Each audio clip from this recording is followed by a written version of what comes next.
Assalamualaikum warahmatullahi wabarakatuh. Hai anak-anak, apa kabar hari ini?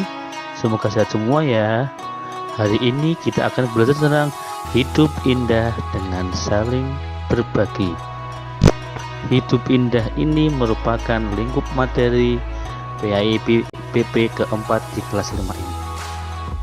Anak-anak, dipelajari dengan bersama ya. Apa yang akan kita pelajari kali ini?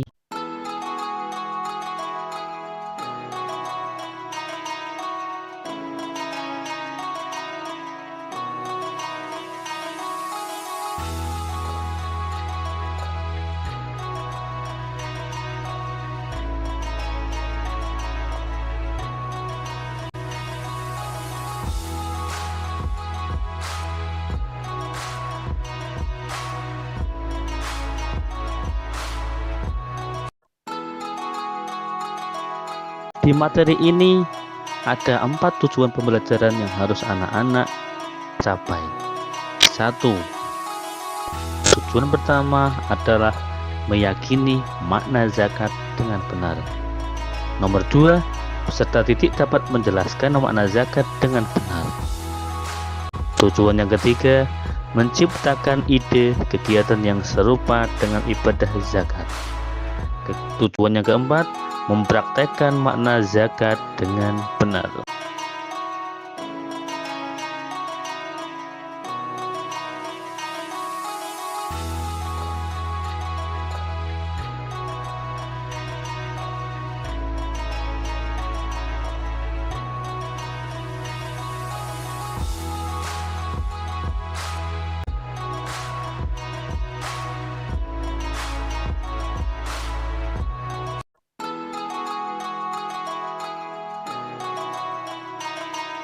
Anak-anak, sebelum masuk ke materi inti, Pak Guru mau tanya dulu. Anak-anak sudah tahu belum apa itu zakat? Nah, ayo kita pelajari dulu apa itu zakat. Zakat secara bahasa artinya bersih dan suci. Sementara secara istilah, zakat adalah mengeluarkan sebagian harta tertentu yang diberikan kepada golongan tertentu, yang tentunya juga melalui syarat-syarat sesuai ketentuan syariat Islam.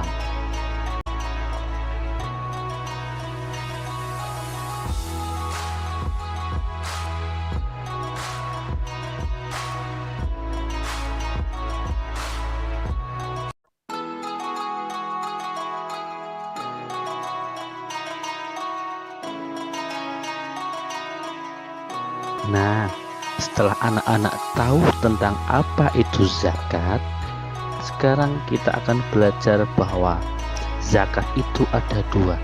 Yang pertama, zakat fitrah, dan nomor yang kedua, zakat mal. Sudah tahu belum arti dari kedua zakat itu? Ayo kita dengarkan ya.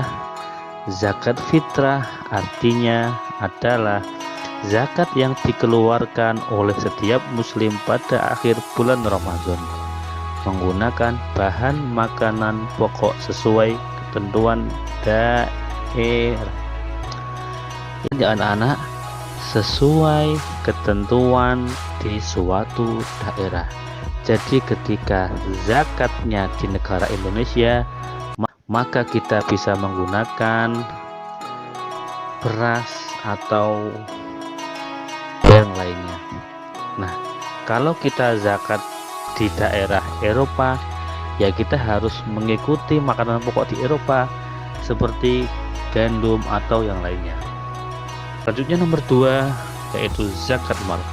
Zakat mal adalah zakat berupa harta yang wajib dikeluarkan oleh seseorang karena seseorang itu mempunyai dan menyimpan harta yang sangat banyak. Apa saja yang harus dizakatkan di zakat mal ini? Ada seperti uang, emas, harta perdagangan, harta tanian, dan sebagainya. Anak-anak, kita harus tahu terlebih dahulu tentang ketentuan bagi orang yang hendak zakat. Jadi zakat itu ada ketentuannya. Tidak sembarangan orang diperbolehkan untuk zakat. Ketentuan zakat ada 4 ya anak-anak. Yang pertama, Islam. Orangnya harus beragama Islam. Yang kedua, berakal.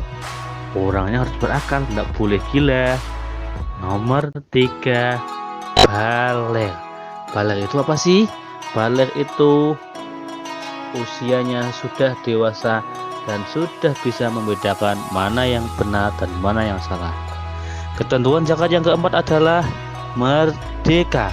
Merdeka itu adalah orang itu bukan seorang budak, jadi mempunyai kekuasaan atas dirinya sendiri. Nah, kalau tadi ketentuan orang yang zakat, sekarang kita akan belajar tentang ketentuan harta yang akan digunakan untuk zakat. Ada 4 ya anak-anak. 1, harta itu harus diperoleh dengan cara yang halal, tidak boleh mencuri ya. Nomor 2, harta harus milik sendiri. Jadi ketika kita akan zakat mal, yaitu harta milik kita sendiri, bukan milik orang tua. Nomor 3, hartanya berkembang. Maksudnya apa sih berkembang itu? Berkembang itu artinya bahwa harta yang kita miliki dari tahun ke tahun nilainya dapat berkembang. Ketentuan yang keempat, harta yang dimiliki sudah lebih dari 1 tahun.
Sekarang kita akan belajar tentang siapa sih orang-orang yang berhak menerima zakat. Orang-orang yang berhak menerima zakat itu ada 8, yaitu 1, fakir. Fakir itu siapa sih?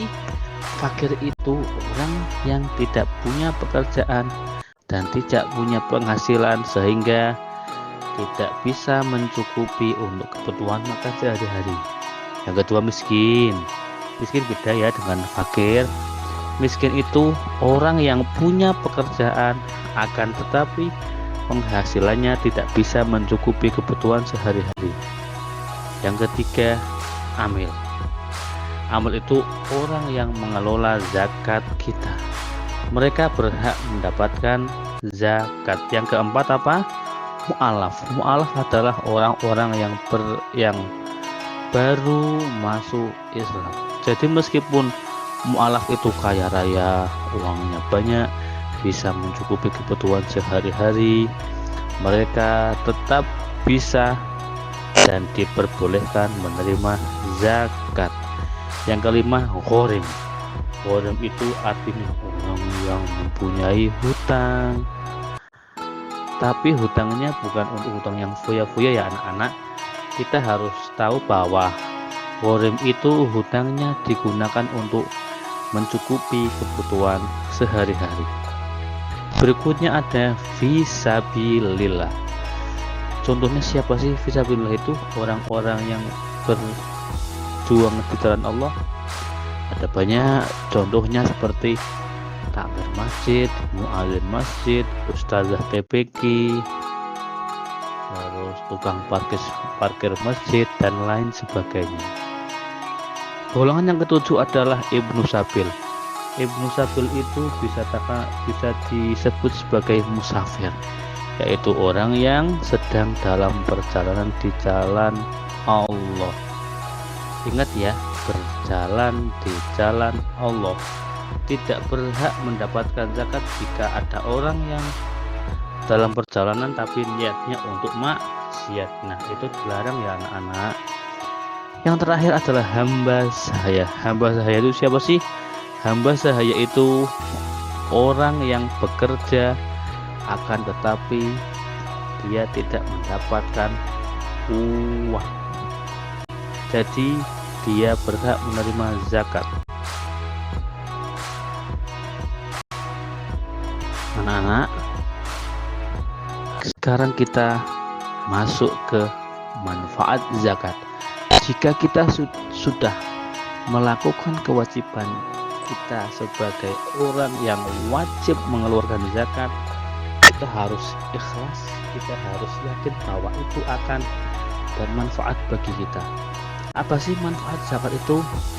Manfaat zakat ada banyak. 1. Membersihkan harta dan jiwa. 2. Meringankan beban orang lain. 3. Mendidik diri sendiri menjadi pribadi yang dermawan. 4. Terciptanya hubungan antara orang-orang kaya dan orang-orang miskin. 5. Lebih mensyukuri nikmat Allah. 6. Kita akan mengasah sikap peduli terhadap sesama. 7. Membiasakan diri berperilaku terpuji. Dan terakhir, membuat jiwa menjadi tenang. Nah, sekian ya anak-anak keterangan tentang zakat dari Pak Danu. Sekian, wassalamualaikum warahmatullahi wabarakatuh.